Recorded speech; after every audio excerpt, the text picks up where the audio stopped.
आप ये बताइए, क्या कुंभ व्यापार बन गया क्या? अखिलेश यादव कह रहे हैं कुंभ व्यापार बना दिया। देखिए, निश्चित तौर पर जिस तरीके से भारतीय जनता पार्टी ने धर्म का प्रोपेगेंडा फैलाया, आप अखिलेश यादव के बयान पर ही मत जाइए। वो कुंभ, जिस कुंभ के दिव्यता के बारे में, भव्यता के बारे में आप लोग बता रहे थे, 100 करोड़ लोगों की व्यवस्था की बात कह रहे थे।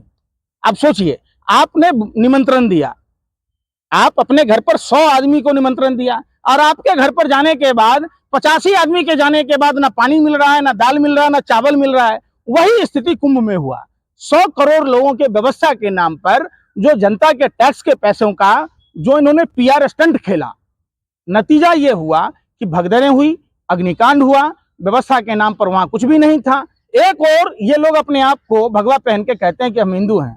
एक बात बताइए, मां गंगा, मां सरस्वती, मां जमुना, और उसमें मल मूत्र जा रहा है, तो कितने ये बेशर्म लोग हैं कि ये भगवा पहनकर जिस तरीके से कालनेमी रावण ने धर्म को तार तार किया, उसी तरीके से ये भाजपाई लोग करते। आज एक बात बताइए, गंगोत्री से लेकर गंगा सागर तक चले जाइए, उत्तराखंड में भाजपा की सरकार है, उत्तर प्रदेश में भाजपा की सरकार है, बिहार में भाजपा गठबंधन की सरकार है। तो मां गंगा के सफाई के नाम पर जो पैसों का इन्होंने बंदरबाट किया, जो पार्टी फंड में इस्तेमाल किया, मां गंगा के सफाई में तो किया नहीं। वो हमारी मां है, मां गंगा, और उसी गंगा मां के मुख में आप डाल रहे हो लैटरिन, बाथरूम, फैक्ट्रियों का कचरा। तो आप बताइए कि सनातनी जो गंगा हिंदू धर्म में जन्म से लेकर मृत्यु तक, हम जब भगवान की पूजा करते हैं, कलश रखते हैं, तो उसमें भी गंगा जल डालते हैं, तो क्या डालते हैं? मल और मूत्र वाला पानी। योगी जी कह रहे हैं यार सुन रहे पूरी बात, फिर यही बात खराब है। मैं क्या कह रहा हूँ? योगी जी की रिपोर्ट नहीं देखी आपने? योगी जी की रिपोर्ट छोड़ दी, ग्रीन एनजीटी झूठा है। अरे ग्रीन एनजीटी का रिपोर्ट झूठा है, आप बताओ ना। हमारी बात तो रिपोर्ट भेजिए यार, फिर वही बात, आप हर चीज को बरगलाते, बरगलाओ मत। और हिंदू आज से नहीं है, भाजपा की स्थापना से पहले हिंदू था, है और रहेगा। आप सवाल है का समर्थन कर रहे हैं? यार मैं क्या कह रहा हूँ, वहां क्या हो रहा था बताओ, आप ही बता दो। आप अगर विरोध कर रहे हो तो आप बता दो। वो तो शुरू से कुंभ के खिलाफ बोल रहे थे। कौन बोल रहे थे? अखिलेश यादव। कुंभ के खिलाफ नहीं बोला उसने। फिर यही बात आप मीडिया के लोग परोसते हो। उन्होंने कुंभ की व्यवस्था, जो वहां अव्यवस्था थी, जो वहां भ्रष्टाचार हुआ, उसके खिलाफ बोला उन्होंने। उन्होंने ये नहीं कहा कि हिंदुओं को महाकुंभ में नहीं जाना चाहिए, कुंभ का आयोजन नहीं होना चाहिए, ऐसा नहीं कहा। तोड़ मरोड़ के बयान पेश करना, ये आप दलाल मीडिया, गोदी मीडिया, जो भाजपा के हाथों की कठपुतली है, उसका काम है। उन्होंने कहा, चूंकि वो खुद हिंदू हैं और वो भगवान श्री कृष्ण के वंशज हैं, तो वो कैसे आप उन पर उंगली उठा सकते?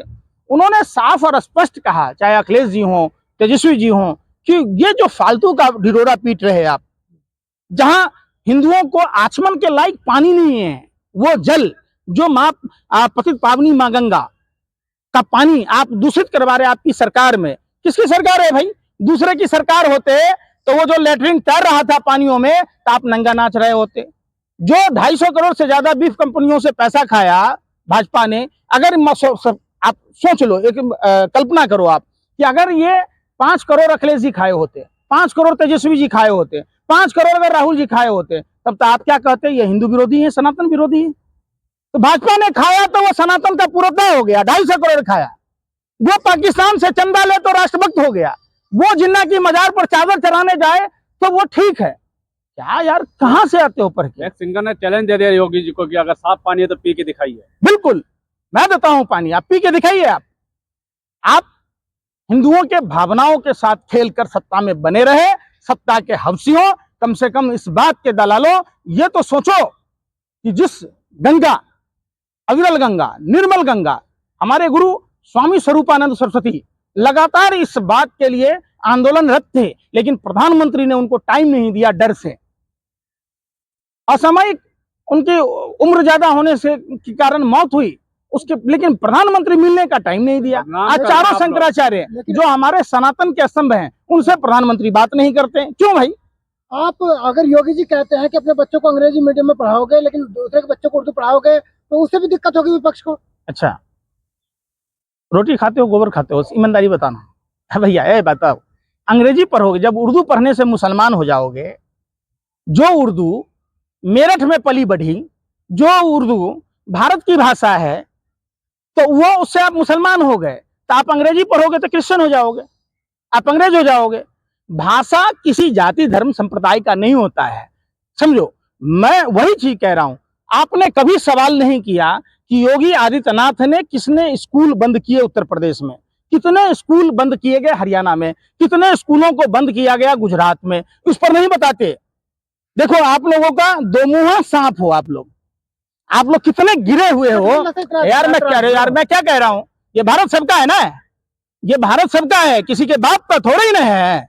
ये भारत हर वर्ष उन भारतीयों का है जो जिनके पुरखे, जिनके बाप दादा इसी मिट्टी में जन्म लिए। कठमुल्ला बना रहे विपक्ष। फिर कठमुल्ला किसको कहते बता दो, पत्रकार हो आप, कठमुल्ला मतलब क्या होता है? योगी जी यार मैं योगी जी कहता है उसको पता ही नहीं है, वो तो जाहिल है, उसकी बात छोड़ो ना, वो अपराधी है। मैं आपसे पूछता हूँ, पत्रकार हो, कठमुल्ला कहते किसको है? आप हमको बताओ। नहीं कह रहा उर्दू पढ़ा यार, फिर उर्दू और कठमुल्ला बना रहा है यार। सुन नहीं रहे ना, मुंशी प्रेमचंद उर्दू पढ़ते थे क्या? सुभाष चंद्र बोस उर्दू पढ़े हुए थे, लाल बहादुर शास्त्री जी उर्दू पढ़े हुए थे, यहाँ तक कि सावरकर, जिसको ये लोग वीर कहते हैं, जो माफी वीर, डरपोक, कायर, बुजदिल सावरकर, जो 60 रुपया महीना बुलबुल पर चढ़ के अंग्रेजों से पैसा खाता था, वो भी उर्दू में शेरो शायरी करता था। अब ये कहते भाई जावेद अख्तर जी वाली बात है कि एक दिन उर्दू को मिटा देंगे जहां से, कमबख्त वो भी बोला उर्दू में ही। तो वही वाली बात है, खुद उत्तर प्रदेश के मुख्यमंत्री जब विधानसभा में उर्दू के खिलाफ बोल रहे थे 4 मिनट 28 सेकंड में, अगर मगर सरकार जैसे उर्दू शब्दों का इस्तेमाल किया, अगले दिन शायरी भी बोली उर्दू में। तो वही मैं कह रहा हूं, आपने सुषमा स्वराज की शायरी सुनी होगी। और जब उर्दू से इतनी नफरत है, मुसलमानों से इतनी नफरत है, तो शाहनवाज हुसैन से प्यार क्यों, मुख्तार अब्बास नकवी से प्यार क्यों, आरिफ मोहम्मद खान से प्यार क्यों, रामलाल के जो दामाद हैं मुसलमान, जो सुब्रमण्यम स्वामी के दामाद हैं मुसलमान, उससे प्यार क्यों? इसका मतलब यही ना हुआ, जो बन गए जीजा हो गए यार, बाकी सब गद्दार। एक तरफ देश के मुसलमानों से नफरत करते, दूसरी तरफ शेखों को गले लगाते, तो नहीं चलेगा ना। पंकज लास्ट में दोनों तरफ से अलग है क्या? मोदी कह रहे हैं कि हर भाषा की इज्जत होनी चाहिए, बिल्कुल सम्मान होना चाहिए। योगी जी कह रहे हैं उर्दू मत पढ़ाओ, कठमुल्ला की ओर ले जाओगे। देखो योगी क्या कहेगा, योगी नहीं, ये ढोंगी है, ये सत्ता भोगी है, ये सत्ता के लिए कुछ भी कर सकता है, नहीं समझे? इनसे उत्तर प्रदेश संभल नहीं रहा है, महिलाओं के बलात्कार हो रहे हैं, पुलिस वाले मारे पीटे जा रहे हैं। वहां क्या एक लड़की का वीडियो आपको मैं दिखा दूं, उसका कोरी जो मंत्री है किस तरीके से उसके जमीन को हथिया रहा है, किस तरीके से देश की पहलवान बेटियों को भाजपा का नेता ब्रजभूषण शरण सिंह ने का वो चल रहा था। तो आप जब उत्तर प्रदेश में देखेंगे, हर घंटे लगभग 3 महिलाओं के साथ ये हो रहा है, दरिंदगी हो रहा है, कभी उस पर बात नहीं होती। आपने देखा होगा करवा चौथ हिंदुओं का पर्व है, हमारे देश की बहन बेटियां माताएं अपने सुहाग की रक्षा के लिए मनाती हैं। उस दिन उत्तर प्रदेश पुलिस की कांस्टेबल जब अपने ससुराल जा रही थी, उसके साथ क्या हुआ? कभी आप स्नेहा कुशवाहा सम्राट अशोक के वंश की हैं, जिस सम्राट अशोक के समय पूरा विश्व थरथर कांपता था, भारत का गौरव गाथा के रूप में प्रस्तुत किया जाता है, उस मौर्य समाज, कुशवाहा समाज की बेटी के साथ हाथरस जैसी घटना हुई, और आप लोगों के जबान से एक शब्द नहीं निकला कि उसी बनारस में घटना हुई जहां बीएचयू के छात्रा के साथ गैंगरेप हुआ। कभी आप लोगों ने नहीं बोला, क्यों? ऐसा आप लोगों का दोहरा चरित्र, घिनौना चरित्र देश के मीडिया का, लोकतंत्र के चौथे स्तंभ का। आप कभी किसान आंदोलन नहीं जा रहे, वो लोग किसान आंदोलन में बैठे हैं जो हिंदू धर्म के पुरोधा हैं, हिंदू धर्म के संरक्षक हैं, हिंदू धर्म के रक्षक हैं। आज अगर हम अपने माथे पर चंदन लगाते, तो अगर उनके पूर्वजों ने कुर्बानी न दी होती, तो आज हम अपने माथे पर चंदन न लगा रहे होते। लेकिन आप उसको नहीं दिखाओगे, कभी किसान आंदोलन को नहीं दिखाओगे। आप उन छात्रों को पटना में जो बर्बरतापूर्वक कार्रवाई हो रही है, उसमें कितने हिंदू हैं? अब बताओ ना, बहुसंख्यक आबादी हिंदुओं की है, तो ज्यादा प्रभावित हिंदू होगा। आप चंद मुसलमानों के लिए जिनकी संख्या नहीं है और जो ज्यादातर अपने काम धंधों में लगे रहे, तो उनको गाली देने के, चाबी टाइट करने के चक्कर में हिंदुओं को चाबी टाइट कर रहे हैं, उनको अब बेरोजगार बना रहे हैं, उनको महंगाई की मार दे रहे हैं। बात धर्म का नहीं है, ये देश संविधान से चलेगा। कोई भी धर्म के लोग हों, भारत का संविधान सभी धर्मों के सम्मान की बात कहता है। जो भी लोग किसी दूसरे धर्म पर आक्षेप करते हैं, किसी धर्म की बुराई करते हैं, उन सभी लोगों पर इस निंदा का कानून के तहत उनको सख्त से सख्त सजा मिलनी चाहिए। ये सब देखिए, भारत की इस समय 3 बड़ी समस्याएं हैं। क्राउड फंडिंग, समझ रहे बात, और लाउड स्पीकर। तीसरा है ये जो सोशल मीडिया देखकर जो प्यार मोहब्बत की बातें हैं।